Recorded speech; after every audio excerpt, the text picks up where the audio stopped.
चलो, तो हम लोग इससे पहले भी एक क्लास किए थे, उसमें काफ़ी कुछ देखे थे। और ये इसमें हम classification of research on the basis of application, अनुप्रयोग के आधार पर हम शोध का प्रकार देखे थे, जिसमें हम बेसिक और अप्लाइड रिसर्च देखे थे, है ना। इन दोनों का मतलब समझे थे, दोनों का एग्जाम्पल भी देखे थे। और इसमें कुछ हिस्सा हमारा बाकी था, उसको आज हम कंप्लीट करके फिर आगे बढ़ते हैं, ठीक है। चलो, फोकस ग्रुप के विषय में बताए थे कि फोकस ग्रुप किसे कहते हैं।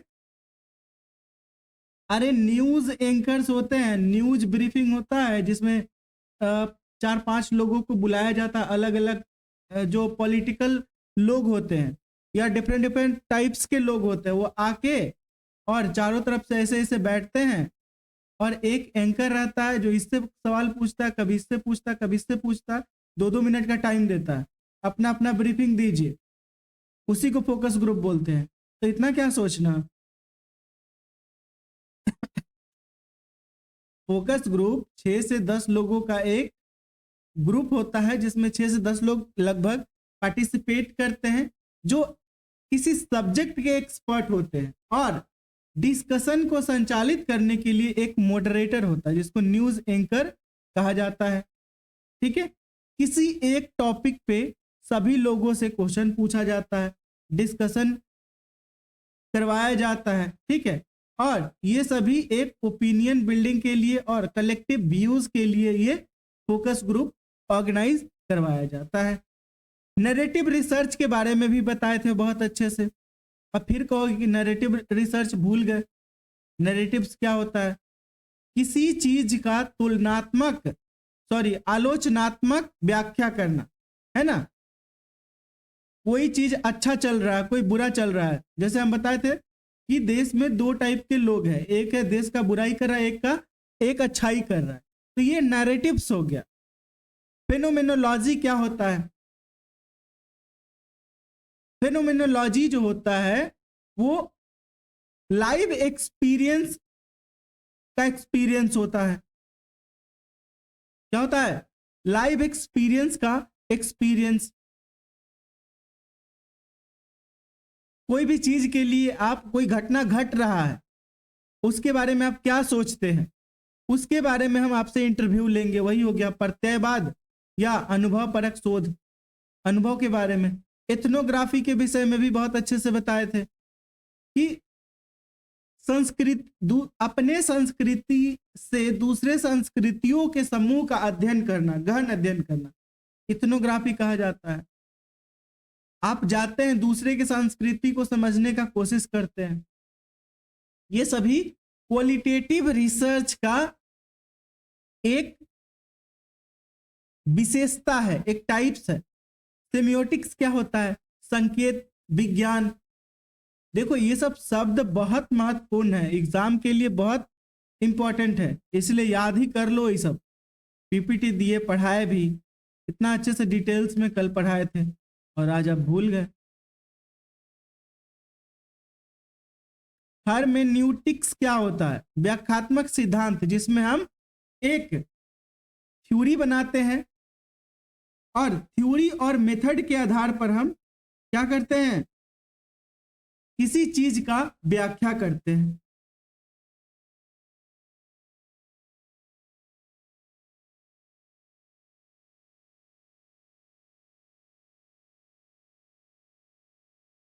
अच्छा, लाडली, तुम एगो अथी लिखी हो, मेरे को भेजियो आंसर लिख के, उसमें तुम प्रश्नोत्तर भी लिखी हो,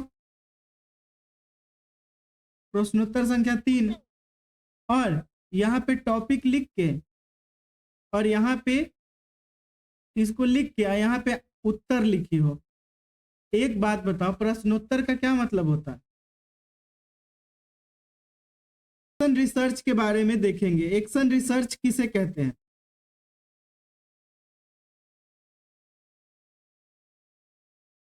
बताइए आप लोग, एक्शन रिसर्च का क्या तात्पर्य होता है?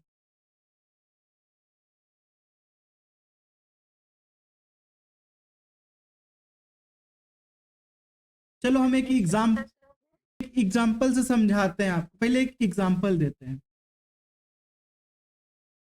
आप क्लासरूम में गए, ठीक है, और देख रहे हैं कि क्लासरूम के बच्चों को ना आपका पढ़ाने का तरीका समझ में नहीं आ रहा है। मतलब आप जो पढ़ा रहे हैं, पढ़ाने का तरीका समझ नहीं आ रहा है, समझ नहीं आ रहा है। तो ऐसे सिचुएशन में क्या करेंगे आप? जब आपके पढ़ाने का तरीका समझ नहीं आ रहा है, तो ये तो एक रियल लाइफ प्रॉब्लम हुआ कि नहीं समझ में आ रहा है, ठीक है। तो एक्शन रिसर्च क्या करेगा इसमें? एक्शन रिसर्च पहले उस प्रॉब्लम को आइडेंटिफाई करेगा। तो इसके लिए एक्शन रिसर्च ही होगा। क्या होगा? एक्शन रिसर्च होगा, ठीक है। तो एक्शन रिसर्च क्या करेगा?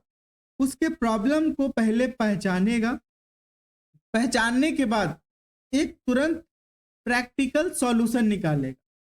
उस सॉल्यूशन को निकालने के लिए सबसे पहला काम करेगा वो कि प्रॉब्लम को सॉल्व करने के लिए वो प्लानिंग करेगा। क्या करेगा?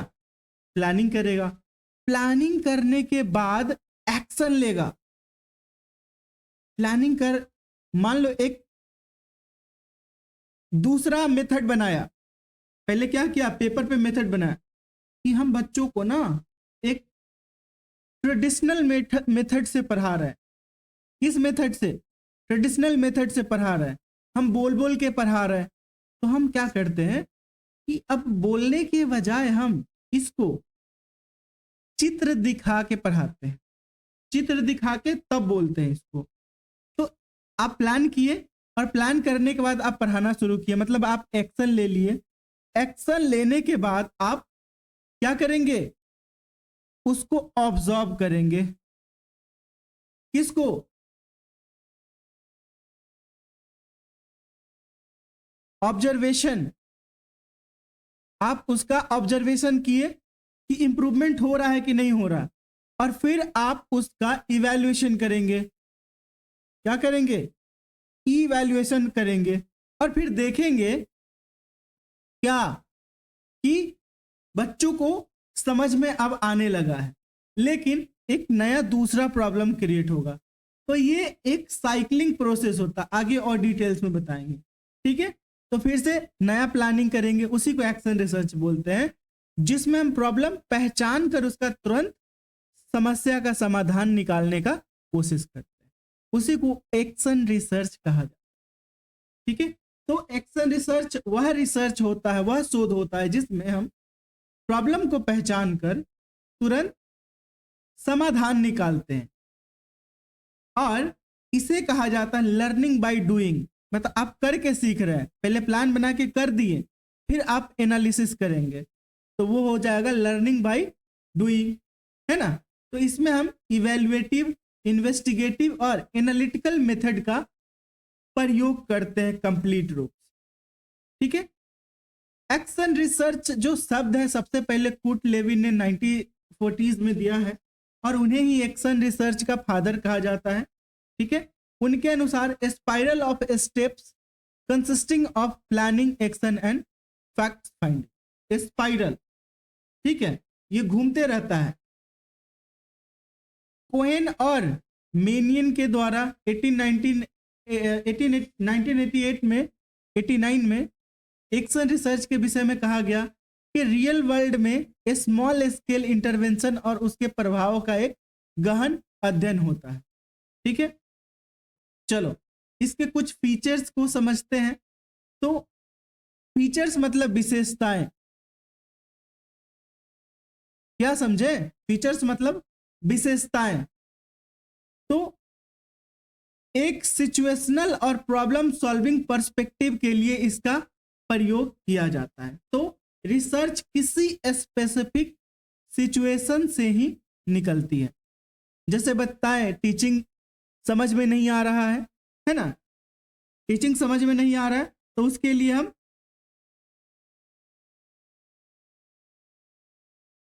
रिसर्च ऑर्गेनाइज करवाएं। ठीक है, तो सॉल्यूशन भी उसी स्थिति के अनुसार बनाया जाता है, जो स्पेसिफिक सिचुएशन होते हैं उसी के अनुसार।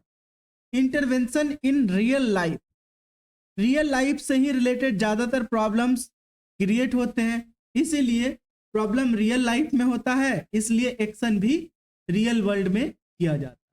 तो एक्शन का मतलब इसमें हम एक्शन करके रिजल्ट देखते हैं, एक्शन करने के बाद रिजल्ट देखते हैं। ठीक है, एडॉप्शन ऑफ अल्टरनेटिव प्रैक्टिसेस, वैकल्पिक तरीकों को पहचानना कि हम जो वैकल्पिक से हुआ ना, कि हम जो टीचिंग मेथड से पढ़ा रहे हैं कि ये मेथड सही नहीं है तो हम इसको बदलेंगे, तो दूसरा विकल्प देखेंगे। तो वैकल्पिक तरीकों को अपनाना मतलब नए और बेहतर तरीके खोजना, इसके लिए भी इसका रिसर्च होता है ना। और उन समस्याओं पर फोकस करना जो अर्जेंट अटेंशन मांगती है, जो जरूरी है, सबसे ज्यादा जरूरी है। ठीक है, गोल्स ऑफ सोशल साइंस, सामाजिक विज्ञान से ज्यादातर इसमें रिसर्च होता है, क्योंकि एजुकेशनल इंस्टीट्यूशंस में इस तरीके का ज्यादा प्रॉब्लम क्रिएट होता है, जिसमें एक्शन रिसर्च का आवश्यकता पड़ता है। ठीक है, कोलैबोरेटिव पार्टिसिपेशन से हमारा तात्पर्य होता है कि इसमें किसी एक व्यक्ति पे रिसर्च नहीं होता है, एक ग्रुप पे होता है। क्या होता है? एक ग्रुप पे, एक ग्रुप के समस्याओं को देखा जाता है। तो रिसर्च अकेले नहीं होती है, इसमें ग्रुप पार्टिसिपेशन होता है। टीचर भी पार्टिसिपेट कर रहे हैं, मेथड भी पार्टिसिपेट कर रहा है और बच्चे भी पार्टिसिपेट कर रहे हैं, तीनों पार्टिसिपेट कर रहे हैं, तो ये ग्रुप हो गया। ठीक है, को लर्निंग सह अधिगम से रिलेटेड है, तो सभी पार्टिसिपेंट्स एक दूसरे से सीखते हैं। बच्चे टीचर से सीखेंगे, टीचर बच्चों से सीखेंगे, है ना, कि प्रॉब्लम क्या है। तो रिसर्चर्स पार्टिसिपेंट्स दोनों एक दूसरे से सीखते हैं। स्व मूल्यांकनात्मक, सेल्फ इवेल्युएटिव से हमारा तात्पर्य है कि हमारे मेथड में प्रॉब्लम है तो हम मेथड चेंज करेंगे। तो खुद को पहले एनालिसिस करेंगे तभी तो चेंज करेंगे, है ना। तो प्रॉब्लम पहचानने वाला व्यक्ति या समूह खुद ही आउटकम का इवैल्यूएशन करता है। जैसे जब रिसर्च कंप्लीट होगा तो हम बच्चों से पूछेंगे कि बेटा अब समझ में आ रहा है, तो आप कहेंगे हाँ, पहले से बेहतर आ रहा है समझ में। इसीलिए इसको प्रॉब्लम पहचानने वाले व्यक्ति के द्वारा खुद ही इवैल्यूएशन करवाया जाता है। ठीक है, action research as a process, तो ये एक बार में खत्म नहीं होता है, इसमें बार बार रिसर्च होता है और प्लानिंग, एक्शन, इवैल्यूएशन और इंप्रूवमेंट का एक साइकिल चलते रहता है। इसीलिए यह एक स्पाइरल प्रोसेस होता है। क्या होता है? एक स्पाइरल प्रोसेस। तो आपका कोई मान लो ये प्रॉब्लम है, ठीक है, प्रॉब्लम के लिए हम सबसे पहले क्या करेंगे? प्लानिंग करेंगे। प्लानिंग करने के बाद हम क्या करेंगे? एक्शन लेंगे। अरे बोलो ना। और एक्शन लेने के बाद हम क्या करेंगे? ऑब्जर्वेशन करेंगे। ठीक है, और ये ऑब्जर्वेशन के बाद क्या होगा? रिफ्लेक्शन होगा।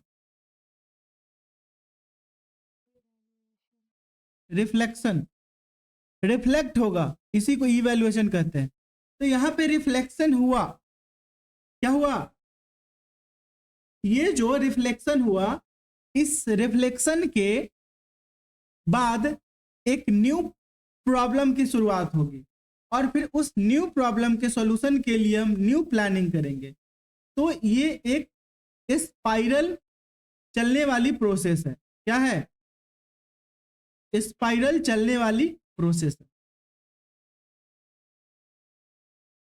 ठीक है, पहले हम प्लानिंग किए, फिर एक्शन लिए, फिर ऑब्जर्वेशन किए, फिर हमको रिफ्लेक्शन हुआ।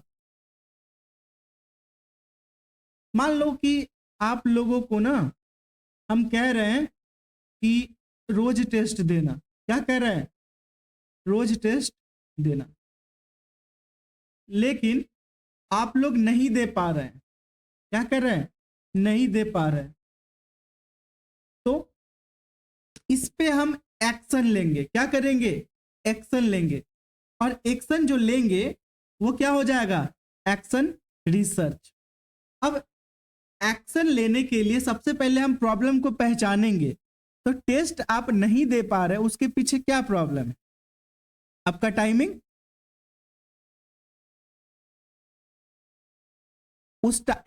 हम प्रॉब्लम आइडेंटिफाई कर लिए कि एक ऐसा टाइम पे हम टेस्ट ले रहे हैं जिस टाइम पे आप लोग अवेलेबल नहीं रहते हैं, आपका इंगेजमेंट रहता है।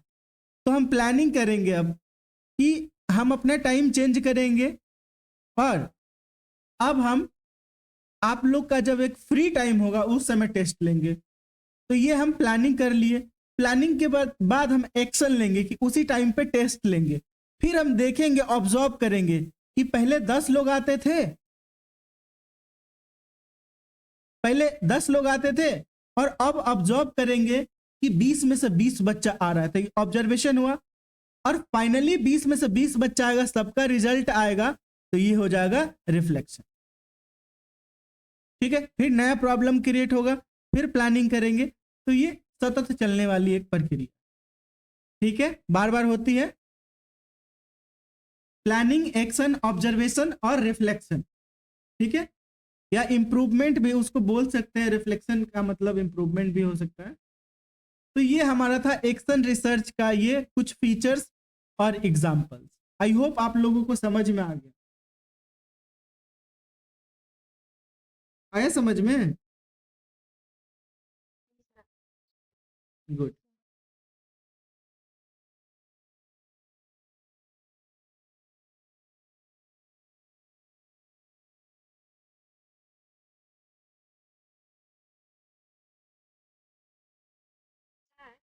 हम्म।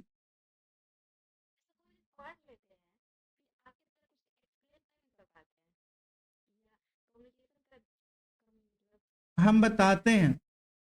ये आप पढ़ते हैं, सिर्फ पढ़ने के लिए पढ़ते हैं, पढ़ाने के लिए नहीं पढ़ते हैं। जिस दिन पढ़ाने के लिए पढ़ने लगेंगे ना, उस दिन बहुत अच्छे से एक्सप्लेन करेंगे। ऐसा नहीं है कि हम सो के उठे, या मतलब जन्म जन्म से लेके ही आपको पढ़ाने के लिए पैदा हो गए। हम भी आप ही के जैसे थे, बहुत अच्छे से समझ जाते थे, लेकिन जब समझाने की बारी आती थी तो मेरे से भी नहीं हो पाता था। तो ये बहुत कॉमन प्रॉब्लम है। जब आप पढ़ाने लगेंगे और पढ़ाने के लिए पढ़ेंगे, तब आपको समझ में आएगा। अभी आपका पढ़ने का तरीका और मेरा पढ़ने का तरीका दोनों डिफरेंट है। ठीक है, आपका पढ़ने का तरीका और मेरा पढ़ने का तरीका दोनों डिफरेंट होता है, क्योंकि हम पढ़ाने के लिए पढ़ते हैं, मतलब कॉन्सेप्ट को बहुत अच्छे से समझते हैं। ठीक है, तो उसके लिए टेंशन नहीं लो, कोई बात नहीं। आप लोग जितना समझा पाते हैं मुझे काफी हम समझ जाते हैं। और जब आप जारेप कर लेना, ठीक है, तो फिर हम आप लोगों को पढ़ने का अलग से ट्रेनिंग देंगे। निकल जाएगा। पढ़ाने का तरीका सिखाएंगे, उसके लिए अलग क्लास रखेंगे, और आप लोगों को सिखाएंगे, अलग से ट्रेन करेंगे, और फिर हम अपने कोचिंग में आप लोगों को सीट देंगे। लो, अपने सब्जेक्ट वाला को पढ़ाओ, पैसा कमाओ कुछ, और हमको भी दो तनी मनी। ठीक है, मतलब आप लोग कमाएंगे तो थोड़ा सा हम भी ले लेंगे, थोड़ा सा आपको भी दे देंगे बांट चोट के।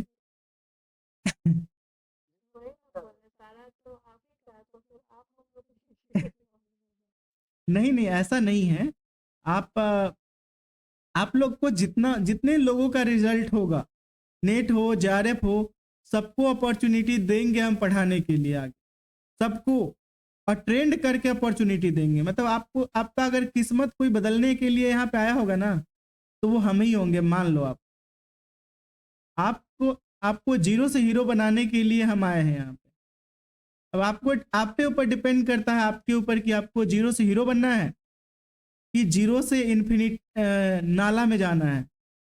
ठीक है, आप बढ़िया से स्टडी करेंगे, रिजल्ट लाएंगे, तो अपॉर्चुनिटी देना मेरे हाथ में। तब तक हम अपना प्लेटफॉर्म भी डेवलप कर लेंगे, तो आपको बहुत आसानी से हम जीरो से हीरो बना सकते हैं। चलो, हम लोग ऊपर में क्वांटिटेटिव और क्वालिटेटिव रिसर्च देखे थे, उसका हम एक डिफरेंट देख लेते हैं, अंतर। दोनों के बीच में अंतर क्या होता है, क्वालिटेटिव और क्वांटिटेटिव के बीच में हम देख लेते हैं। तो दोनों के नेचर के विषय में बात करें तो रिसर्च को पहले से क्लियर होता है और क्या करना है क्या नहीं। तो रिसर्च जो होता है वो पहले से क्लियर होता है कि मुझे क्या करना है और क्या नहीं करना है। ये होता है क्वांटिटेटिव, जिसको हम मेजरमेंट करते हैं और एक क्वांटिटी में एक्सप्लेन करते हैं। लेकिन क्वालिटेटिव मतलब गुणात्मक शोध जो होता है वो काफी फ्लेक्सिबल होता है और प्रोसेस के दौरान अंडरस्टैंडिंग डेवलप होता है। प्रोसेस के दौरान अंडरस्टैंडिंग डेवलप होता है। यहाँ पे मेजरमेंट नहीं करते हैं हम, मनुष्य या समाज को समझना ही हमारा मुख्य उद्देश्य होता है। लोग क्या फील करते हैं और क्या सोचते हैं, यही समझना ही को गुणात्मक शोध का एक विशेषता है। ठीक है, ऑब्जेक्टिव है। चलो, जो मात्रात्मक शोध होता है वो ऑब्जेक्टिव अप्रोच अपनाता। ऑब्जेक्टिव मतलब तथ्य के आधार पे, मतलब एकदम प्योर जो ट्रूथ होगा, प्योर ट्रूथ, उसके तरफ जाएगा। तथ्य का मतलब क्या होता है, फैक्ट्स, मतलब सत्य, सत्य बातें को ही प्रायोरिटी देगा। लेकिन जो गुणात्मक शोध होता है वो अनुभव और अर्थ के आधार पर, मतलब सब्जेक्टिव अप्रोच अपनाता है। ठीक है, क्वांटिटेटिव मतलब मात्रात्मक, क्या और कब का जवाब देते हैं, क्या और कब, और क्या और कब का जवाब देते हैं और कितना का जवाब देते हैं, सॉरी कितना। ठीक है, जबकि गुणात्मक कैसे हुआ, क्यों हुआ, इसका जवाब देगा। ठीक है, क्वांटिटेटिव अप्रोच जो होता है वो टॉप डाउन अप्रोच होता है। ठीक है, लेकिन जो गुणात्मक शोध होता है वो बटम अप अप्रोच अपनाता है। ठीक है, इसी तरीके से जो क्वांटिटेटिव अप रिसर्च होता है वो निगनात्मक होता है। डिडक्टिव रीजनिंग में कि थ्योरी होगा पहले, फिर हाइपोथेसिस होगा, फिर डेटा कलेक्शन, फिर कंफर्मेशन। मतलब हमको प्रूव करना है, क्या करना है, प्रूव करना है। लेकिन जो गुणात्मक शोध होता है उसमें हम ऑब्जर्वेशन करते हैं। क्या करते हैं, इंडक्टिव रीजनिंग की तरह, कि 4 लोगों ने खाना खाया है ग्रुप में, तो 5वां भी खाना खा ही लिया होगा। तो हम ऑब्जर्वेशन के आधार पे पैटर्न बनाते हैं और एक टेंटेटिव हाइपोथेसिस के आधार पे हम थ्योरी बनाते हैं। तो क्वांटिटेटिव थ्योरी टेस्टिंग करता है और क्वालिटेटिव थ्योरी क्रिएट करता है। ठीक है, जो मात्रात्मक शोध होता है वो नंबर, संख्या, स्कोर सबका मेजरमेंट करता है, लेकिन ये वर्ड्स, मीनिंग, इमेज, नैरेटिव्स, इन सब चीजों पे काम करता है। इसी तरीके से जो मात्रात्मक शोध होता है अच्छा, आप लोग समझ रहे हैं ना मात्रात्मक और गुणात्मक? गुड। तो मात्रात्मक जो होता है उसको क्वालिटेटिव क्वांटिटेटिव कहते हैं, और गुणात्मक जो होता है उसको क्वालिटेटिव कहते हैं। ठीक है, तो मात्रात्मक शोध में एक्सपेरिमेंट होता है, एक्सपेरिमेंट से हम प्रूफ करते हैं कोई भी चीज। ठीक है, सर्वे किया जाता है, पोल्स होता है, स्ट्रक्चर्ड इंटरव्यू होता है, स्टैटिस्टिकल रिकॉर्ड्स होता है। तो ये एक साक्ष्य के रूप में एक जो कंप्लीट फैक्ट्स होता है उस पर काम करता है। लेकिन यहाँ पे in depth interview, focus group, discussion group, observation, document review, इन सब आधार पे इसका रिसर्च होता है। ठीक है, इसमें लार्ज सैंपल पे काम होता है, किसमें? डेटा वाला में। अब एक दो आदमी पे थोड़ी ना काम होगा, एक दो लोगों को ऑब्जर्व करना है तो उसके लिए रिसर्च क्यों कंडक्ट करना? लाखों करोड़ों लोगों पे रिसर्च करना है तो हम इसको कंडक्ट करवाते हैं। लेकिन ये गुणात्मक शोध जो होता है वो कुछ गिने चुने लोगों का अगर व्यक्तित्व तलाशना है, उसके अनुभव को देखना है, तो हम गुणात्मक शोध करते हैं। उसी तरीके से इसमें रैंडम सैंपलिंग होता है, जिसके वजह से जो रिसर्च होता है वो बायस नहीं हो, इसके लिए रैंडम सैंपलिंग किया जाता है। लेकिन ये गुणात्मक शोध में हम नॉन रैंडम सैंपलिंग करते हैं। नॉन रैंडम सैंपलिंग मतलब नॉन प्रोबेबिलिटी सैंपलिंग, है ना? इन दोनों के बारे में बताए थे, नॉन प्रोबेबिलिटी, नॉन रैंडम। तो इसमें क्या होता है नॉन रैंडम सैंपलिंग में कि हम खुद से चुनते हैं कि हमको किसका अनुभव जानना है, किसका नहीं। रैंडम लोगों को नहीं, हम चुनते हैं, तो ये सिलेक्टेड हो गया, सिलेक्टेड सैंपल। ठीक है, रोल ऑफ रिसर्चर्स गुणात्मक में ऑब्जेक्टिव और डिटैच्ड रहता है, जबकि इसमें रिसर्चर्स इन्वॉल्व रहता है, क्योंकि इसका अनुभव जो होता है वो अपने अनुभव से दूसरे के अनुभव का कंपैरिजन करता है। ठीक है, रिजल्ट ओरिएंटेड इंक्वायरी होता है मात्रात्मक में, जबकि प्रोसेस ओरिएंटेड होता है गुणात्मक शोध में। ठीक है, फाइंडिंग्स अधिक जनरलाइज होता है, यहाँ पे फाइंडिंग्स कम जनरलाइज होता है। स्टैटिस्टिकल एनालिसिस पे और ये कंटेंट और थीमेटिक एनालिसिस पे काम। ठीक है, एक छोटा सा इसका अंतर था, हम लोग डिफरेंसेस देख लिए। अब हम एक्शन रिसर्च का थोड़ा सा प्रोसेस देखते हैं, फिर आगे बढ़ते हैं। तो एक्शन रिसर्च एक ऐसी प्रक्रिया है जिसमें एक्शन और रिफ्लेक्शन साथ साथ चलते हैं। जैसे हम बताएं कि एक्शन के बाद हम ऑब्जर्वेशन और रिफ्लेक्शन देखेंगे, है ना? मतलब यह एक साइक्लिकल होती है, यानी एक चरण के बाद फिर से नया चरण, नया चक्र शुरू हो जाता है। इसी आधार पर स्टीफन केमिस ने इसको 4 स्टेप साइकिल से समझाया है, और उस 4 स्टेप साइकिल क्या होता है उसको अब हम डिटेल्स में देखेंगे, है ना? हम लोग देख चुके थे। तो केमिस्ट मॉडल है ये 4 स्टेप साइकिल, क्या क्या होता है। तो सबसे पहले जो वैज्ञानिक होता है या हम रिसर्चर्स होता है वो प्लानिंग बनाता है। तो प्लानिंग बनाने के लिए क्या करना पड़ेगा?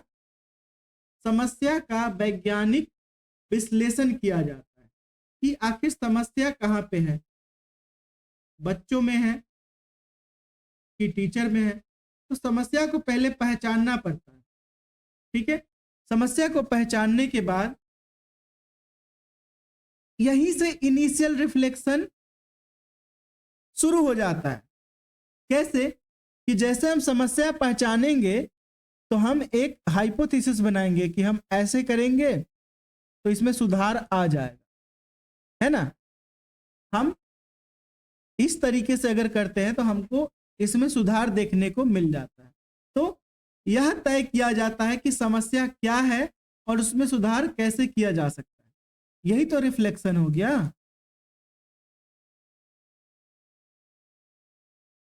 ना?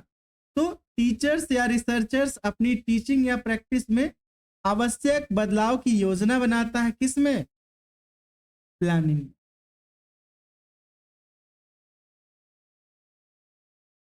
ठीक है, मतलब प्रॉब्लम आइडेंटिफिकेशन और प्लानिंग इनिशियल रिफ्लेक्शन इसको कहा जाता है, फर्स्ट स्टेज को। फिर दूसरा स्टेज कहाँ होता है, जब प्लानिंग कर लेंगे तो एक्शन करेंगे। हम प्लानिंग कर लिए हैं कि हमको दिल्ली जाना है कल, है ना, हमारा सारा ब्लूप्रिंट निकल गया है कि दिल्ली जाने के लिए हमको टिकट बनाना पड़ेगा, तो हम टिकट बना लिए, ऑटो से जाना पड़ेगा, फिर वहां पे एक होटल में रहना तो होटल बुक कर लिए, सब कुछ कर लिए, ये हम प्लान बना लिए।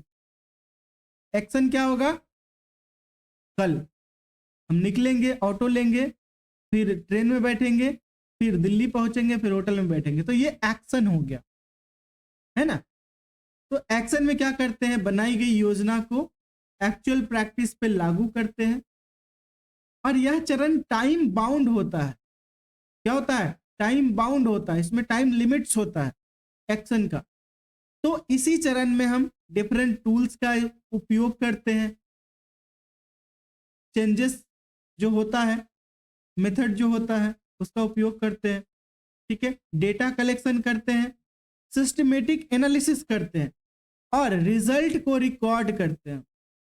क्या करते हैं, रिजल्ट को रिकॉर्ड करते हैं।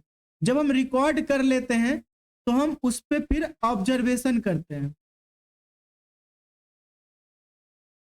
तो नेक्स्ट ऑब्जर्वेशन हो जाएगा, एक्शन, फिर ऑब्जर्वेशन। तो एक्शन के दौरान या बाद में ऑब्जेक्टिव ऑब्जर्वेशन किया जाता है, ठीक है, और कोई भी पूर्व अवधारणा नहीं होनी चाहिए। क्यों, पूर्व अवधारणा होगा ऑब्जर्वेशन में तो क्या होगा, रिजल्ट बदल जाएगा, रिजल्ट बदल जाएगा। आप में से कोई बताओ पूर्व अवधारणा क्या होता है।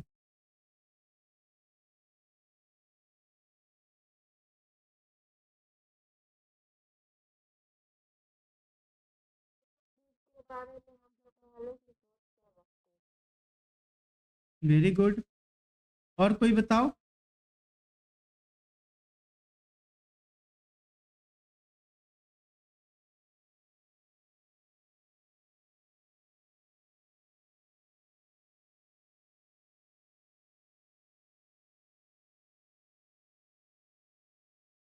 और कोई है हम्म। अवधारणा इसे भी कह सकते हैं, जैसे हमारे समाज में एक प्रचलित होती आ रही है कि लड़की ये काम करेगी, लड़का वो काम करेगा, मतलब क्लियर कर दिया है कि अलग अलग बांट दिया है। ये भी जो स्टीरियोटाइपिंग जिसको बोलते हैं, ये पूर्व अवधारणा ही बनना बदले बदले एक ऐसा समय आता है कि स्टीरियोटाइपिंग बन जाता है। हाँ ठीक है, लेकिन हम सिर्फ पूर्व अवधारणा पूछ रहे हैं, और कोई अच्छे से एक्सप्लेन करो।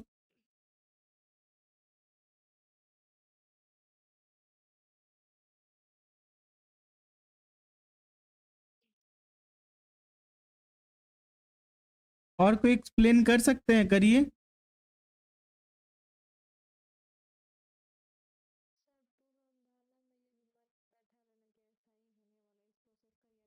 पूर्व अवधारणा में ये बैठा रहना कि अस्थायी होने वाला इस प्रोसेस का यह रिजल्ट आएगा, जैसे आइस पिघलने पर पानी नहीं बनता है, या इसे भी कह सकते हैं कि किसी वस्तु या किसी व्यक्ति के विषय में परिस्थिति के बारे में सही ज्ञान को नहीं पहले नहीं। से सर किसी बात को पहले सच मान के पहले धारणा बना लेना। गुड।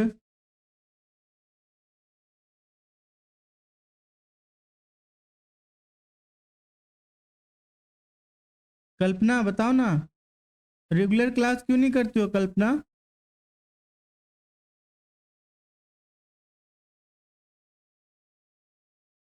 आवाज नहीं आया। है हाँ। वो धारणा तो किसी व्यक्ति के या किसी चीज के बारे में नेगेटिव पॉजिटिव दोनों हो सकता है ना।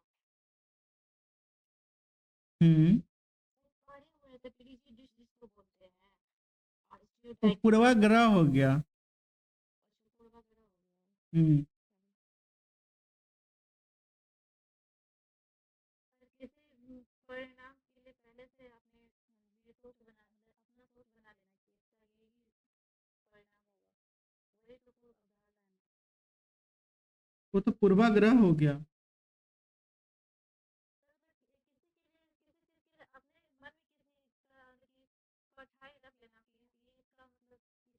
रिजल्ट यही होगा, अवधारणा बनाना किसी चीज के लिए, यही तो पूर्व पूर्व अवधारणा होगा ना।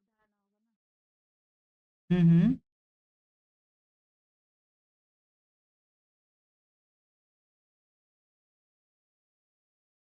और कोई बताइए। प्रिया, प्रिया एंजल प्रिया, बताओ। जी सर, कोई आइडिया नहीं है सर। अरे कुछ भी कर दो जो मन में आ रहा है, इससे होता है कि आप मेडिटेशन भी होता है, कॉन्सेप्ट भी डेवलप होता है, कुछ भी बोलने से जो भी मन में आ रहा बोल दो। हाँ, गुड। मेडिटेशन तो होता ही है सर, बट अगर जानते रहे तो फिर कुछ एक्सप्लेन कर पाएंगे सर। ओके, चलो देखो, अवधारणा का मतलब जानते होंगे, कॉन्सेप्ट। जी सर। अवधारणा के हिंदी कॉन्सेप्ट का पूर्व का मतलब हो गया प्री, प्री कॉन्सेप्ट। मतलब आप कॉन्सेप्ट बनाने से पहले अपने अंदर एक कॉन्सेप्ट बना चुके हैं। कॉन्सेप्ट बनाने से पहले अपने अंदर एक कॉन्सेप्ट बना चुके हैं। चलो हम दिखाते हैं। अभी रिसेंट में सरस्वती पूजा हुआ, जी सर। हुआ ना। तो गांव में सरस्वती पूजा हर गांव में होता है, ठीक है। और गांव में ये एक सामाजिक पूजा के तौर पे किया जाता है, ठीक है। तो इस सामाजिक पूजा से हमारा तात्पर्य होता है कि जो गांव के बच्चे होते हैं, एक्टिव मेंबर्स होते हैं, वो कुछ ग्रुप बनते हैं, 10-15 लोग, और वे लोग पूरे गांव से चंदा इकट्ठा करते हैं। क्या करते हैं? चंदा इकट्ठा करते हैं। मान लो 300-300 रुपया इकट्ठा करना है, और 50 गो घर हैं, तो कितना हुआ? 5 15,000 हुआ ना। तो 15,000 चंदा इकट्ठा होगा, हुआ ना।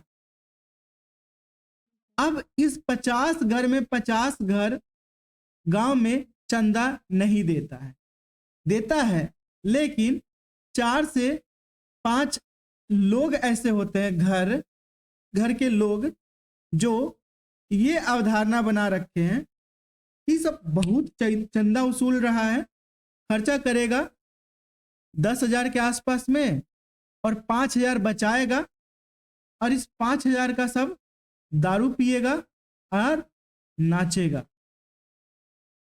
समझ गए? तो काम क्या होने वाला था?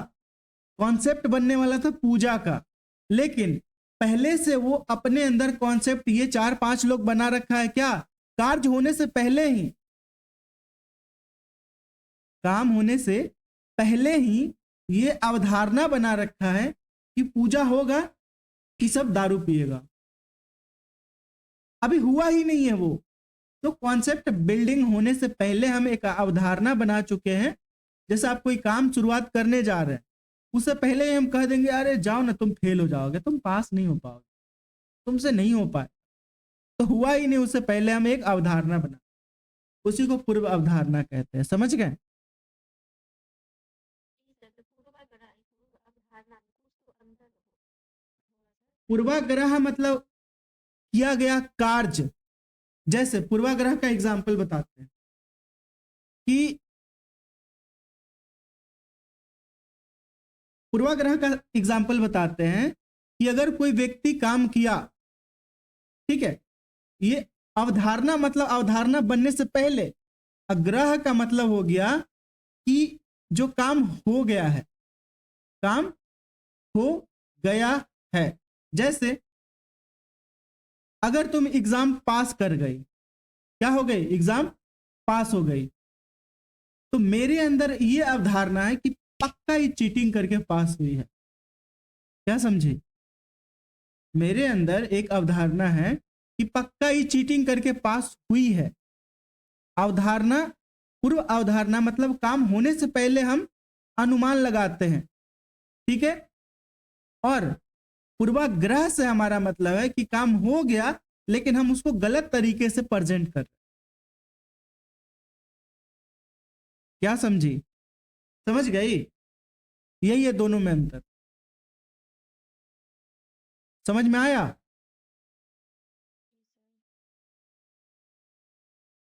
चलो, तो हम एक्शन लेते हैं, फिर हम ऑब्जर्वेशन करते हैं। तो कोई भी पूर्व धारणा नहीं होनी चाहिए।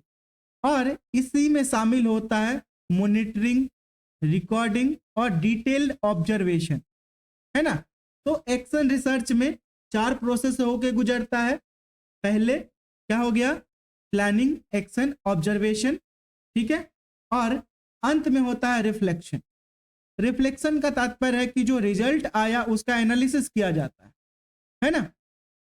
रिजल्ट आया उसका मूल्यांकन किया जाएगा कि पहले 4 बच्चे आते थे, अभी 10 बच्चे आ गए, इंप्रूवमेंट तो हुआ है। क्या हुआ है, इंप्रूवमेंट हुआ है। लेकिन अभी भी इसमें 100 बच्चे मतलब 20 बच्चे में 10 बच्चे ही आ रहे हैं, इसको 20 में 20 करना है। तो इसमें और फिर से हम क्या करेंगे, प्लान करेंगे। तो ये प्लानिंग, एक्शन और ऑब्जर्वेशन और रिफ्लेक्शन चलते रहता है। तो साइक्लिकल प्रोसेस हो गया। हम पहले प्लान बनाए, प्लानिंग किए, फिर एक्शन लिए, फिर हम ऑब्जर्वेशन किए और हमारा फाइनल क्या निकला, रिफ्लेक्शन, मतलब इंप्रूवमेंट। ठीक है, तो यही हो गया। तो यह देखा जाता है रिफ्लेक्शन में कि बदलाव इफेक्टिव रहा या नहीं रहा, टीचिंग स्ट्रेटजी में सुधार हुआ कि नहीं हुआ। तो रिफ्लेक्शन के आधार पे हम टीचिंग स्टडी में मॉडिफिकेशन या नई स्ट्रेटजी अपनाते हैं। ठीक है, फिर यहीं से शुरुआत होता है नेक्स्ट साइकिल का, जिसमें हम फिर से अगर कोई समस्या शुरू होता है तो उस समस्या, फिर उसका समाधान, मूल्यांकन और नई समस्या का शुरुआत। तो यह कभी समाप्त नहीं होती है बल्कि आगे बढ़ती रहती है और इंप्रूवमेंट आते रहता है। समझ गए। आप यही मान लो कि आप पहली बार किसी कक्षा में पढ़ाने गए और जाते ही आप कोई टॉपिक पढ़ाएं, टॉपिक पढ़ाने के बाद आप एक एग्जाम्पल दिए, कितना, एक एग्जाम्पल दिए, और एक एग्जाम्पल देने के बाद बच्चे मूरी हिलाए, हाँ समझ में आया। तो आपके दिमाग में आया कि नहीं, हो सकता है कि इनको नहीं समझ में आया, नेक्स्ट क्लास में आप एक और एग्जाम्पल दीजिएगा, फिर आप देखिएगा कि इम्प्रूवमेंट आया, फिर कहेगा कि हाँ थोड़ा सा इम्प्रूवमेंट आया, लेकिन आप चाहेंगे और थोड़ा सा बेस्ट बनाए। तो ये चलते रहने वाला एक एक्शन रिसर्च प्रोसेस। ठीक है, चलो अब हम इसके कुछ बाकी हिस्से हैं उसको कंप्लीट कर लेते हैं, ज्यादा देर नहीं लगेगा इसमें। तो इस एक्शन रिसर्च का स्कोप क्या है एजुकेशन में, थोड़ा सा इसको भी देख लेते हैं, है ना।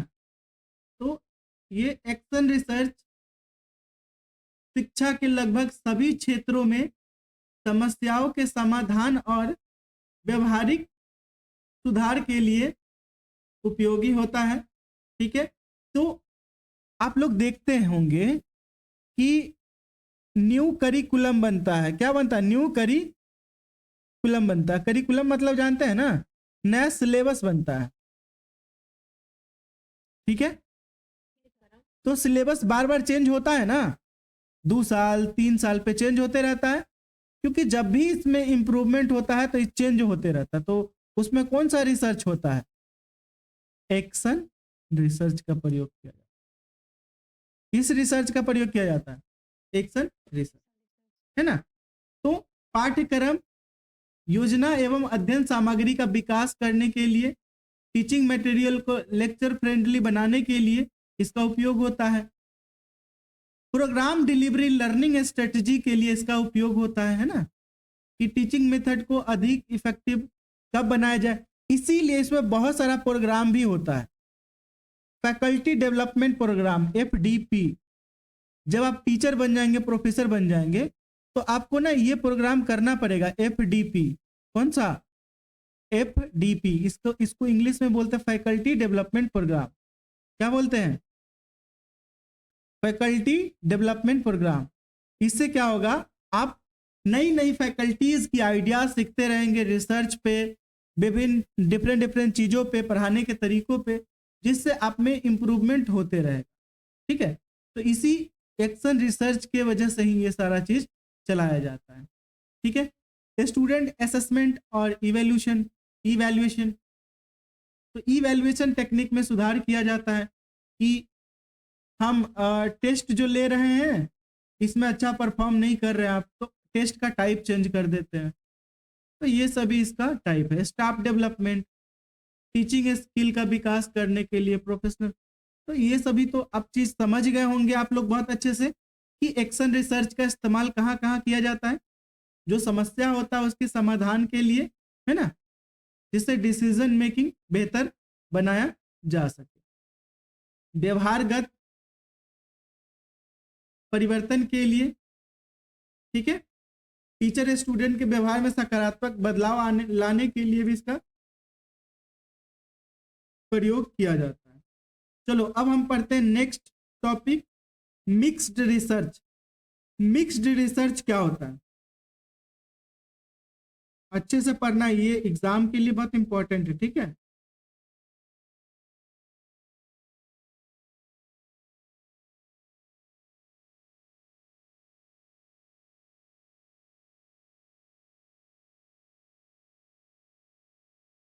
चलो,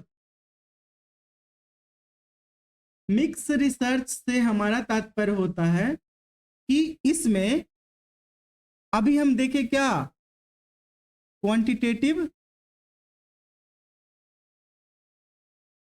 क्वांटिटेटिव और क्वालिटेटिव दोनों का एग्जाम्पल देखें।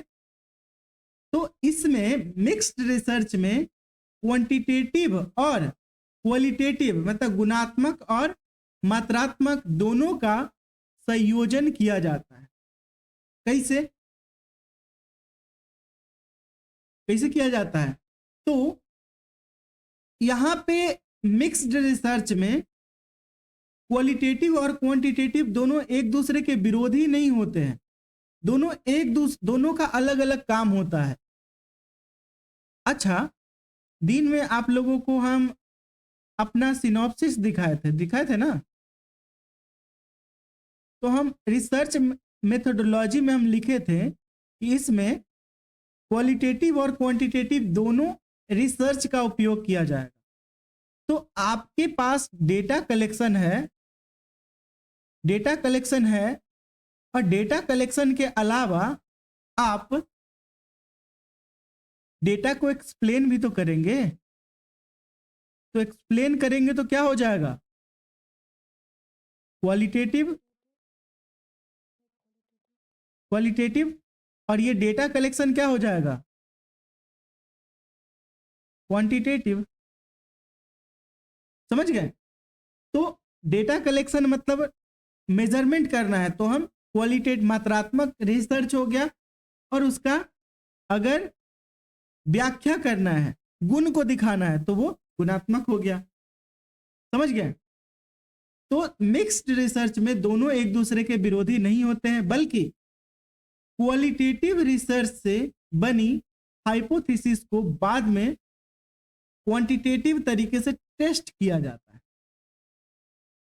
क्या समझे, क्वालिटेटिव रिसर्च जो होता है उसके हाइपोथेसिस को क्वांटिटेटिव तरीके से टेस्ट किया जाता है, और इसमें क्वांटिटेटिव रिसर्च में क्वालिटेटिव एलिमेंट भी शामिल हो सकते हैं।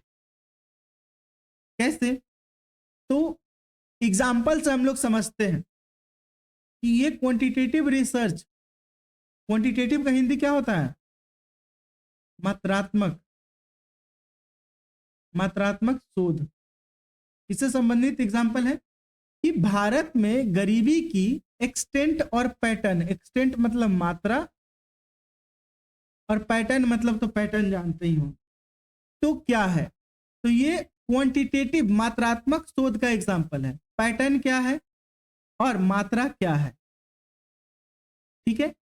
लेकिन क्वालिटेटिव रिसर्च का आप एग्जाम्पल देखिए कि गरीबी झेलने का अनुभव, कठिनाइयां, परिस्थितियां क्या है।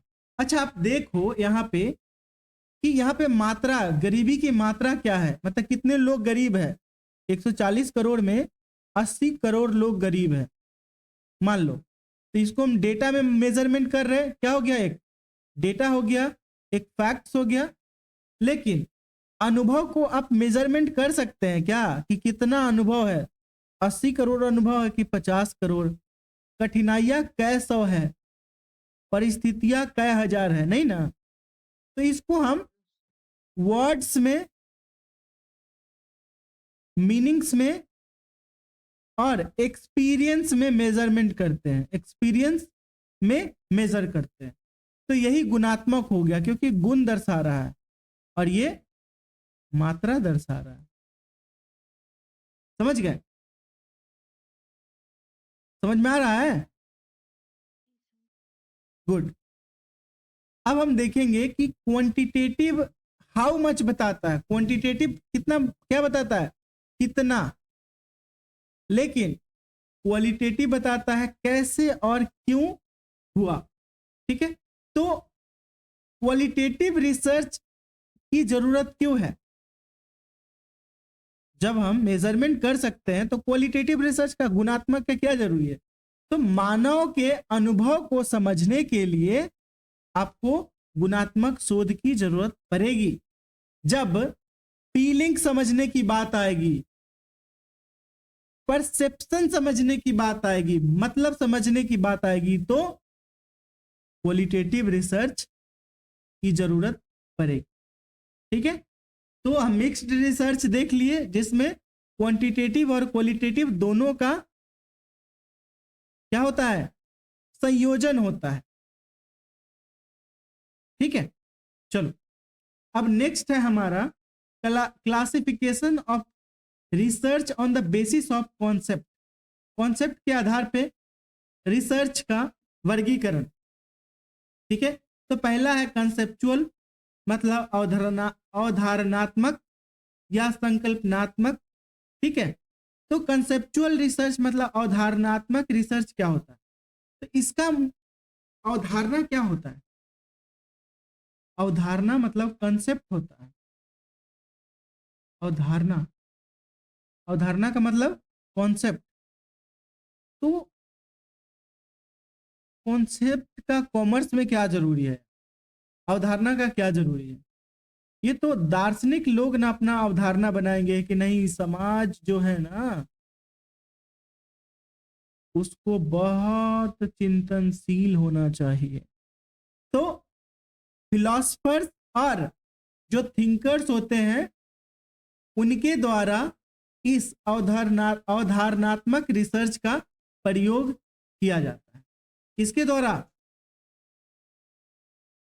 फिलोसफर्स या थिंकर्स के द्वारा।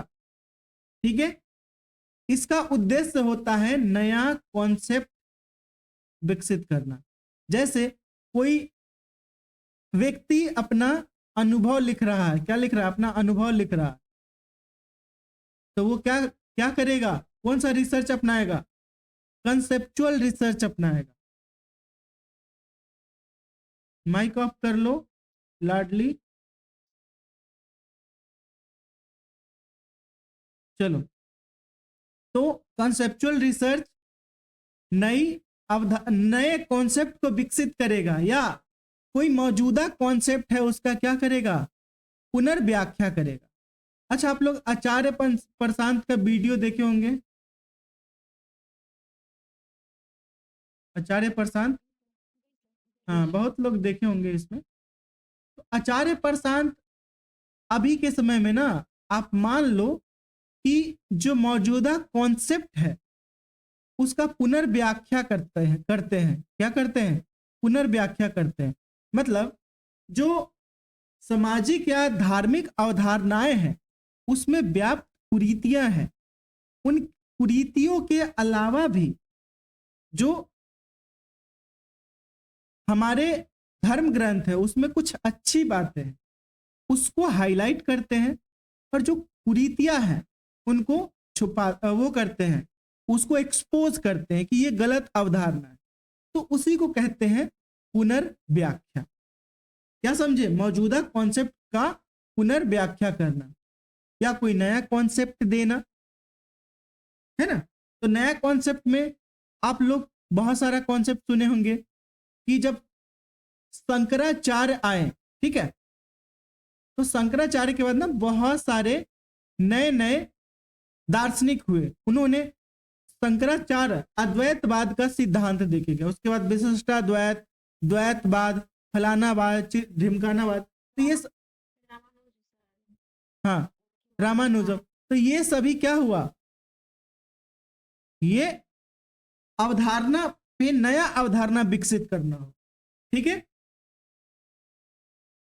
तो अवधारणात्मक रिसर्च जो होता है उसमें हम आइडियाज, अब्स्ट्रैक्ट आइडियाज, अमूर्त अवधारणा, थ्योरीज और विचारों से संबंधित चीजें प्रस्तुत करते हैं, ठीक है।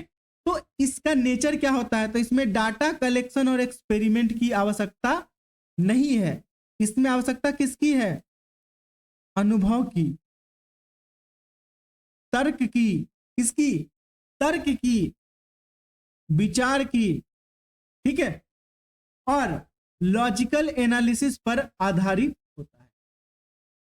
इसमें एक्सपेरिमेंट का कोई जरूरी नहीं, किसी के विचार को आप एक्सपेरिमेंट नहीं कर सकते, प्रयोग नहीं कर सकते।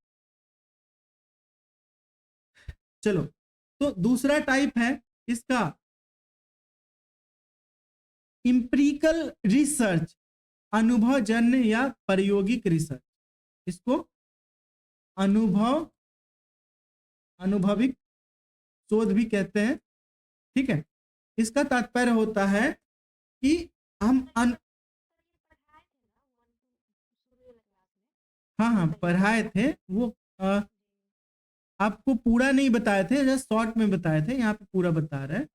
तो अनुभववाद था वो बेटा, और ये है अनुभव जन्य रिसर्च, शोध, ठीक है। तो इंपेरिकल, वो इंपेरिकलिज्म था, ठीक है। इंपेरिकल रिसर्च का तात्पर्य होता है कि अनुभव और ऑब्जर्वेशन पे आधारित हम शोध करते हैं, ठीक है। तो इसमें डेटा भी होता है, यह डेटा बेस्ड रिसर्च भी होता है, जिसके निष्कर्ष हम एक्सपेरिमेंट या ऑब्जर्वेशन के द्वारा हम वेरीफाई करते हैं। मान लो कि हम दो प्रकार के अनुभव कर रहे हैं, अनुभवजन्य को हम दो प्रकार से बांट रहे हैं, एक इंडक्टिव और दूसरा डिडक्टिव। इंडक्टिव डिडक्टिव समझ रहे हैं ना, इंडक्टिव से मतलब आज्ञात्मक और डिडक्टिव से मतलब निगनात्मक, हाँ गुड। तो ये निगनात्मक से हमारा तात्पर्य होता है कि हम सामान्य से विशेष की ओर जाते हैं, किधर, सामान्य से विशेष की बात करते हैं, और ये विशेष से सामान्य बात करता है ना। चलो, अब इसको थोड़ा सा हम लोग तोड़ मरोड़ के समझते हैं, इसमें इंडक्टिव डिडक्टिव का उपयोग कैसे होता है अनुभव में। हम अनुभव को एक्सपेरिमेंट या ऑब्जर्वेशन से वेरीफाई करते हैं ना। तो जब एक्सपेरिमेंट को हम वेरीफाई करेंगे एक्सपेरिमेंट से, तो हम डिडक्टिव का उपयोग करेंगे कि राम मनुष्य था, सॉरी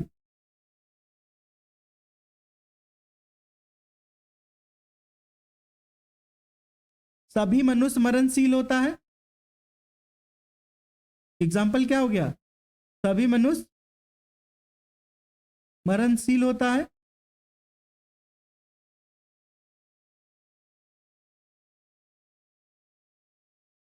और राम मनुष्य है। इसका क्या तात्पर्य है कि राम भी, इसीलिए राम मरणशील है। अच्छा देखो, यहां पे हम पहले किसकी बात किए, एक सामान्य बात कहा, मैंने क्या कहा, एक सामान्य बात। तो सामान्य क्या था, सभी मनुष्य मरणशील है, एक सामान्य बात हो गया। और उससे हम कहां पे आए, विशेष की ओर। विशेष क्या है, राम। तो राम अगर विशेष है तो क्या हो जाएगा, विशेष से सामान्य की ओर।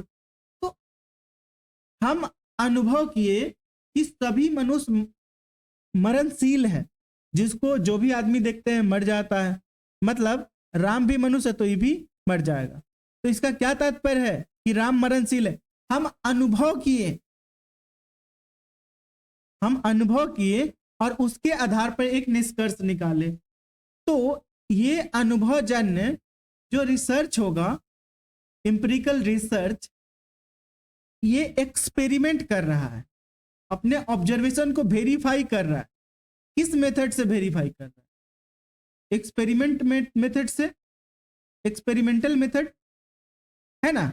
और इसके लिए हम कौन सा रीजनिंग का इस्तेमाल कर रहे हैं? डिडक्टिव रीजनिंग का।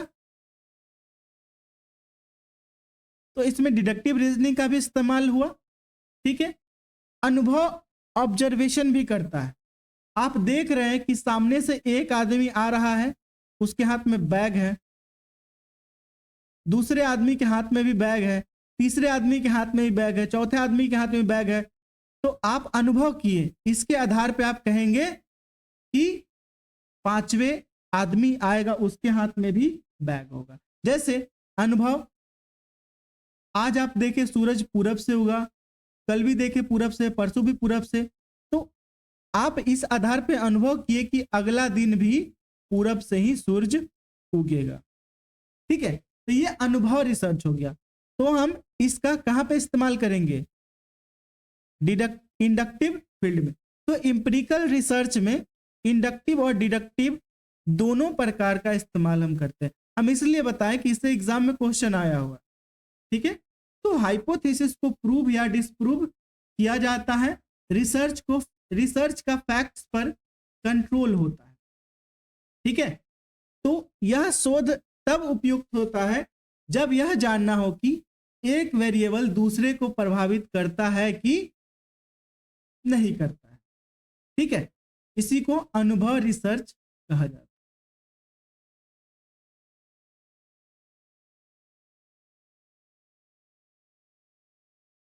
समझ गए?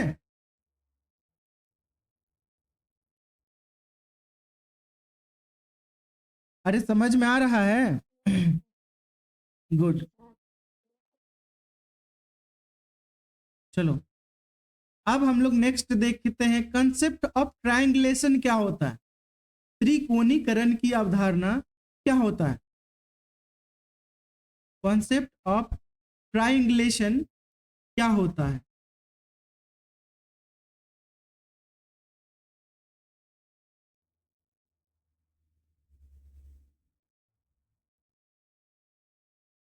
ट्रायंगुलेशन, त्रिकोणीकरण का तात्पर्य होता है कि हम कोई भी रिसर्च करते हैं ना, कोई भी रिसर्च करते हैं, तो उस रिसर्च में ऑब्जेक्टिविटी, वैलिडिटी, रिलायबिलिटी को बढ़ाने के लिए हम 3 एंगल से रिसर्च करते हैं। कितने एंगल से? हम उस रिसर्च में जो प्रॉब्लम्स होता है उसको मल्टीपल वे से हम सोल्व करने का कोशिश करते हैं। तो इसका प्रयोग मुख्यतः क्वालिटेटिव और सोशल रिसर्च में किया जाता है। समाज में मौजूद मल्टीपल रियलिटीज से निपटने में यह सहायक होता है, ठीक है। रिसर्च प्रॉब्लम को मल्टीपल वे से सोल्व किया जाता है जिससे सब्जेक्टिविटी और बायसनेस कम हो। इसीलिए इसमें उपयोग होता है multiple data sources, multiple investigation और मल्टीपल मेथड्स। चलो हम एक एग्जांपल से समझते हैं।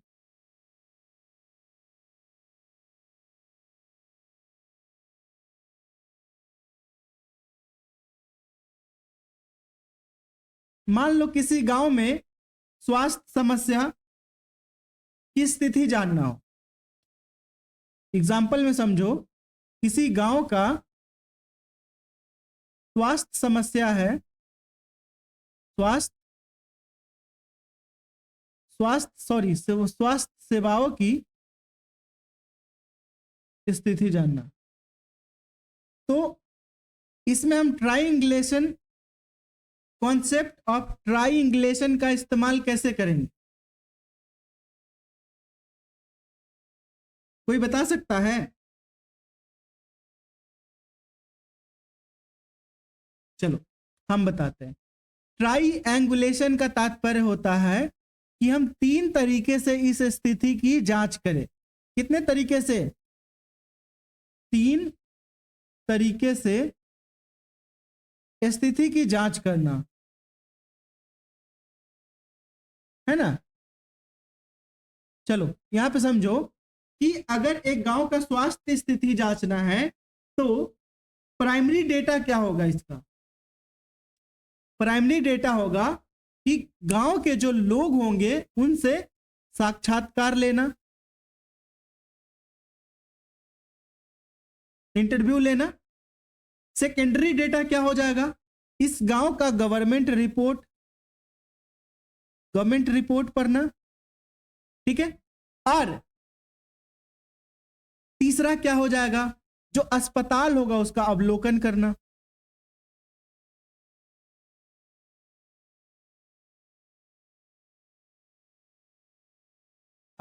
अस्पताल का अवलोकन, समझ गए। तो किसी प्रॉब्लम का जब हम 3 तरीके से जांच करते हैं उसी को हम कॉन्सेप्ट ऑफ ट्राइएंगुलेशन कहते हैं। समझ में आ गया? कॉन्सेप्ट ऑफ ट्राइएंगुलेशन का मतलब समझ में आया? हम मल्टीपल डेटा, मल्टीपल इन्वेस्टिगेशंस और मल्टीपल मेथड का इस्तेमाल करते हैं जिस प्रॉब्लम के सॉल्यूशन जानने के लिए, उसी को हम कॉन्सेप्ट ऑफ ट्राइएंगुलेशन कहते हैं, ठीक है। चलो अब है हर्मेन्यूटिक्स। इसका मतलब होता है व्याख्या का सिद्धांत। क्या होता है? व्याख्या का सिद्धांत। चलो इसको समझो आप लोग। तो इसके विषय में पिछले क्लास में भी बताए थे, अभी भी तो बताए हैं।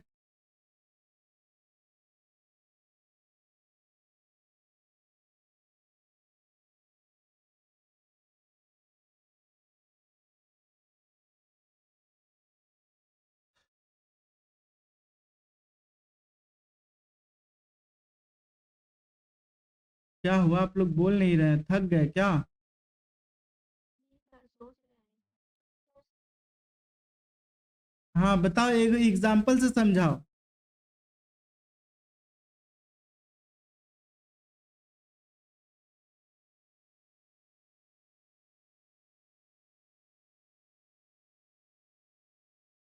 देखो आप लोगों को ना दिमाग लगाना पड़ेगा, ठीक है। पानी वानी पास में रखा करो, तनी मनी पानी पीते रहो, स्पाइनल कोर सीधा रखो और समझने का प्रयास करो,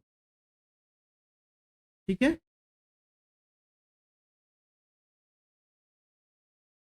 चलो हम लोग अब इसको समझते हैं।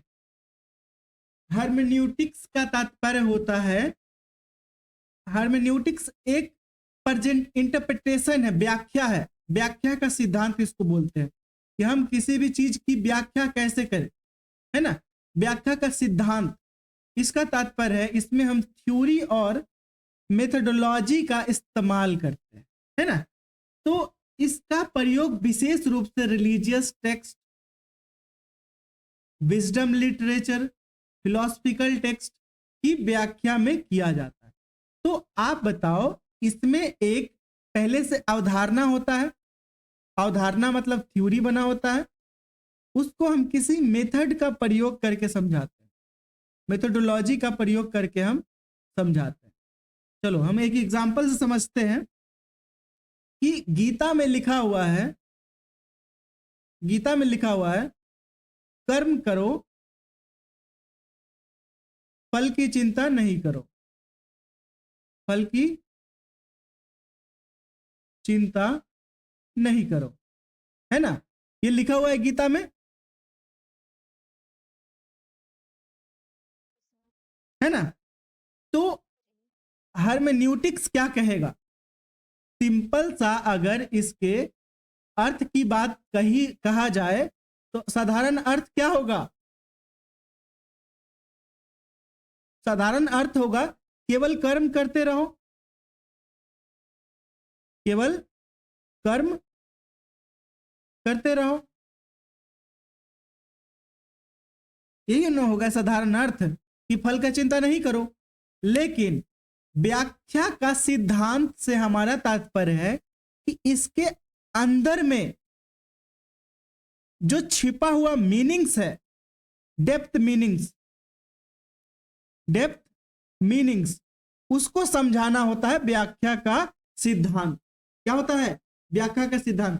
तो व्याख्या का सिद्धांत क्या कहेगा इसको? रुक जाओ ना 1 मिनट। व्याख्या का सिद्धांत क्या कहेगा कि मनुष्य को अपने कर्तव्यों पर ध्यान देना चाहिए और परिणाम ईश्वर पर छोड़ देना चाहिए। डेप्थ जो हर्मेन्यूटिक्स क्या कहेगा?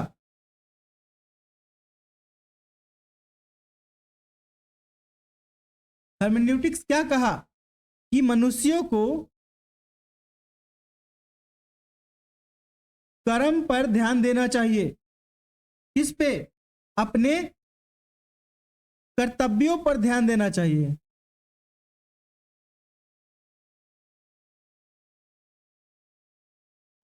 मनुष्य को अपने कर्तव्य पर ध्यान देना चाहिए, फल ईश्वर पर छोड़ देना चाहिए। क्या समझे? चलो अब बोलो, क्या क्या बोल रही थी?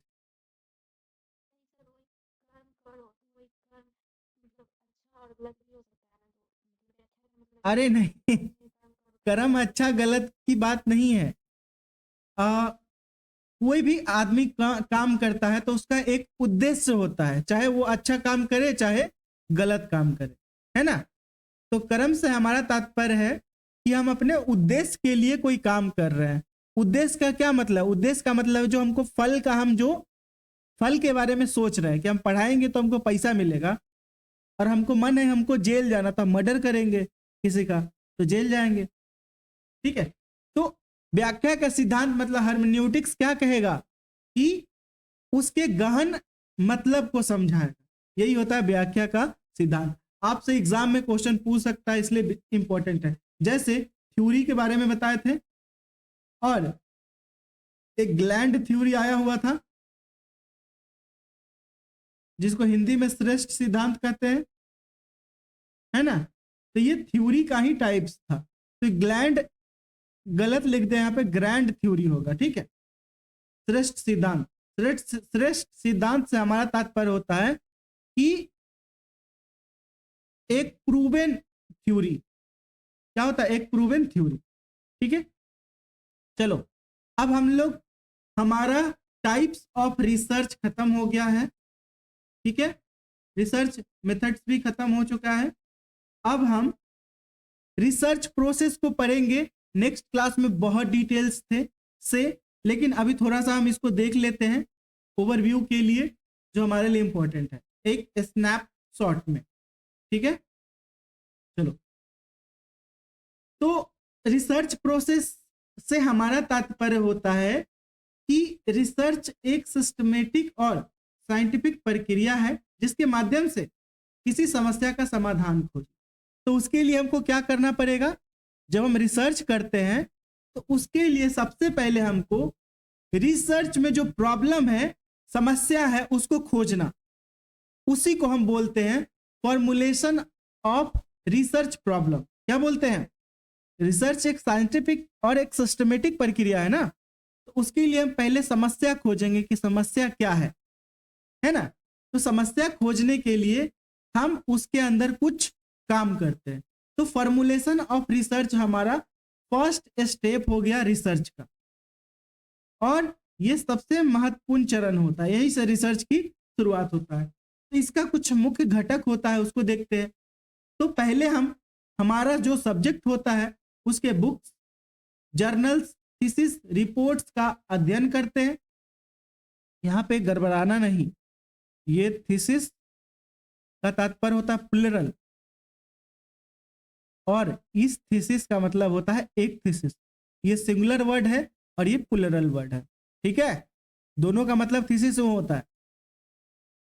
ये एगो के लिए होगा, ये बहुत सारे के लिए होगा। रिपोर्ट्स का अध्ययन करना हो, यह जानने के लिए होता है कि क्या काम हो चुका है, जैसे हम बताएं। और रिसर्च गैप क्या है, वो भी हम बताए थे लिटरेचर रिव्यू में, बताए थे ना दिन में पढ़ के।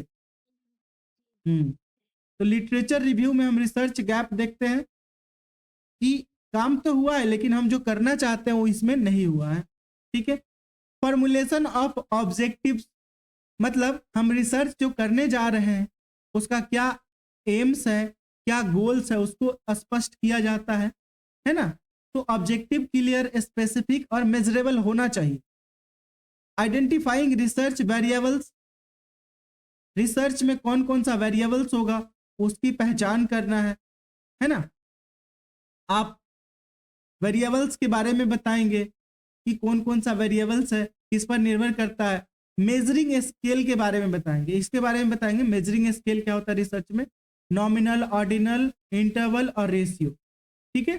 फिर हम हाइपोथेसिस का फॉर्मुलेशन करते हैं कि हम मान लो एगो टॉपिक पे रिसर्च करने जा रहे हैं और वो टॉपिक है हमारा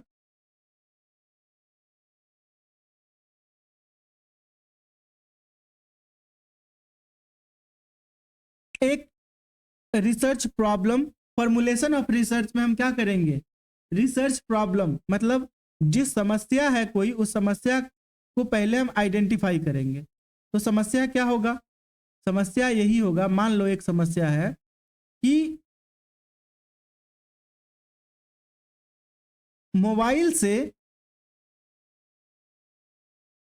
अत्यधिक मोबाइल के प्रयोग से हम एगो रिसर्च प्रॉब्लम खोज लिए। अत्यधिक मोबाइल के प्रयोग से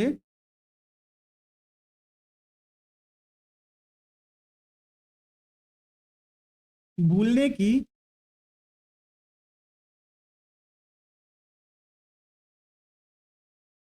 समस्या का, भूलने की समस्या। ठीक है, बस यही हमारा रिसर्च टॉपिक हो गया, अत्यधिक मोबाइल के प्रयोग से भूलने की समस्या। ठीक है, मतलब मेमोरी लॉस यहां पे कह सकते हैं, अत्यधिक मोबाइल के यूज से मेमोरी लॉस। तो ये हमारा टॉपिक हो गया। तो हम फॉर्मुलेशन ऑफ रिसर्च की प्रॉब्लम किए, फॉर्मुलेशन ऑफ रिसर्च प्रॉब्लम। अब इसके लिए लिटरेचर रिव्यू करना पड़ेगा। तो लिटरेचर रिव्यू में हम क्या करेंगे, क्या इस टॉपिक पे पहले कभी रिसर्च हुआ है क्या। तो इस पे हम फॉर्मुलेशन ऑफ लिटरेचर रिव्यू में हम मोबाइल से भूलने की समस्या बहुत सारा खोजेंगे, बुक, आर्टिकल, जर्नल्स, थीसिस, और उसको पढ़ेंगे और 4-5 को एक्सप्लेन करेंगे, कहेंगे कि इसमें ये दे रखा है, लेकिन इसमें एक्चुअल में जो मोबाइल के प्रयोग से भूलने की समस्या उसके बारे में एक पर्सपेक्टिव नहीं दे रखा है। तो वो लिटरेचर रिव्यू हो गया। उसके बाद फॉर्मुलेशन ऑफ ऑब्जेक्टिव, ऑब्जेक्टिव बनाएंगे कि रिसर्च का क्या ऑब्जेक्टिव है। तो रिसर्च का क्या ऑब्जेक्टिव होगा इस रिसर्च का, कोई बताओ हमको।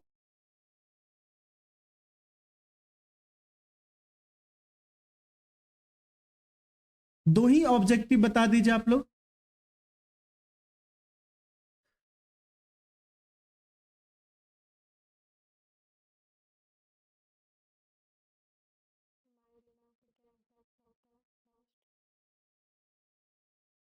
और कंसंट्रेशन।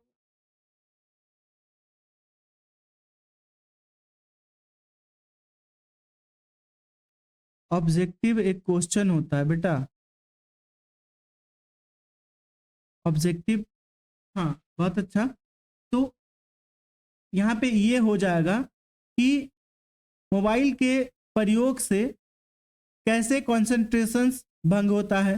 दूसरा हो जाएगा अत्यधिक फोन के उपयोग से आंखों के वजह से मानसिक समस्या, अत्यधिक फोन के प्रयोग से इंसोमिनिया, अत्यधिक फोन के प्रयोग से to find the reason behind, अत्यधिक मोबाइल के प्रयोग से भूलने की समस्या। तो ये सभी चीजों को हम एक ऑब्जेक्टिव बना दिए। ठीक है, उसके बाद हम रिसर्च वेरिएबल्स की पहचान करेंगे। तो रिसर्च वेरिएबल क्या हो जाएगा? मोबाइल का प्रयोग और भूलने की समस्या। मोबाइल का प्रयोग, इंडिपेंडेंट वेरिएबल, डिपेंडेंट वेरिएबल, क्या हो जाएगा? भूलने की समस्या, है ना। फिर इसको हम किस चीज से मेजर करेंगे उस पे देखेंगे। अब आता है फॉर्मुलेशन ऑफ हाइपोथेसिस। तो पहला प्रोसेस में, स्टेप में आप क्या करते हैं? पहले चरण में क्या करते हैं आप? एक हाइपोथेसिस का निर्माण करते हैं, टेंटेटिव एजम्पशन बनाते हैं कि हाँ सच में अत्यधिक मोबाइल के प्रयोग से भूलने की समस्या होती है। कैसे होती है उसको बताएंगे आप, ठीक है। अब ये हो गया, तो ये हमारा फॉर्मुलेशन ऑफ रिसर्च प्रॉब्लम हो गया। अब दूसरा में हम देखेंगे प्रीपेयरिंग, क्या होता है?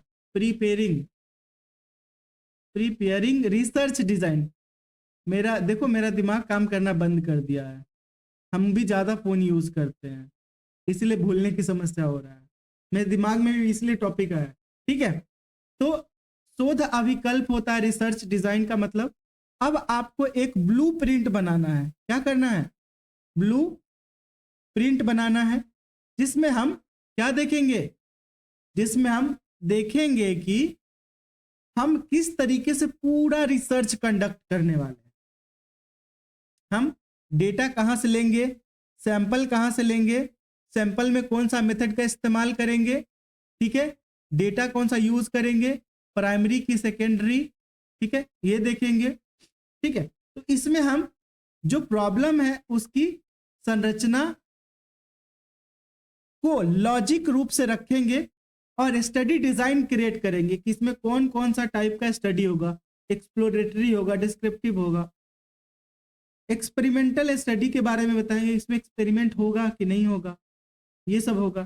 तीसरा स्टेप में आ जाता है डेटा कलेक्शन। क्या होता है? Data collection instrument. कि डेटा कलेक्शन के लिए हम क्या करेंगे? क्वेश्चनायर तैयार करेंगे, इंटरव्यू लेंगे, ऑब्जर्वेशन करेंगे, रेटिंग स्केल देंगे, है ना। कौन कौन सा डेटा का इस्तेमाल करेंगे, प्राइमरी सेकेंडरी मेथड। फिर हम सेलेक्टिंग सैम्पलिंग, तो सैम्पलिंग मेथड का इस्तेमाल करेंगे, ठीक है। पॉपुलेशन से प्रतिनिधित्व समूह का चयन करेंगे कि 1,40,00,000 करोड़ पॉपुलेशन है, 140 करोड़, तो इसमें से हम 10,000 लोगों पे चूज करेंगे, कौन सा एज ग्रुप होगा ये डिसाइड करेंगे। तो ये सब सिलेक्टिंग सैम्पलिंग में हो जाता है, सैम्पलिंग मेथड में, ठीक है। तो सिंपल, स्ट्रैटिफाइड, सिस्टमेटिक सैम्पलिंग, कौन सा सैम्पलिंग का इस्तेमाल करेंगे। तो नेक्स्ट क्लास में हम लोग पूरा ब्रीफली, ठीक है, रिसर्च प्रोसेस पढ़ेंगे। क्या पढ़ेंगे? Research process. ये 2-3 दिन क्लास चलेगा रिसर्च प्रोसेस, और इसी में हम लोग सब कुछ पढ़ेंगे। क्या पढ़ेंगे? सैम्पलिंग से लेके राइटिंग रिसर्च प्रपोजल और डेटा कलेक्टिंग डेटा और प्रोसेसिंग, एनालाइजिंग डेटा और फाइनली राइटिंग रिसर्च रिपोर्ट, जिसके अंतर हम title, table of content, chapter, bibliography, appendices और आर्टिकल क्या होता है, जर्नल क्या होता है, ठीक है, ये सभी चीजों के बारे में हम जानेंगे। समझ गए? सर एक क्वेश्चन पूछिए। हाँ पूछो। जैसे जनगणना होने वाला है हाल फिलहाल में 2027 में, हम्म। तो ये जो है जनगणना जो है क्वालिटेटिव मेथड और क्वांटिटेटिव दोनों उसमें यूज कर सकते हैं ना। नहीं नहीं, जनगणना में क्वालिटेटिव से क्या लेना देना है? वो एक क्वांटिटेटिव रिसर्च हो रहा है, ठीक है। वो क्वांटिटेटिव रिसर्च नहीं हो रहा है, वो एक डेटा कलेक्शन है। क्या है? डेटा कलेक्शन, रिसर्च नहीं है। ये एक डेटा कलेक्शन है। रिसर्च उस डेटा कलेक्शन पे आप करेंगे वो होगा। समझ गए?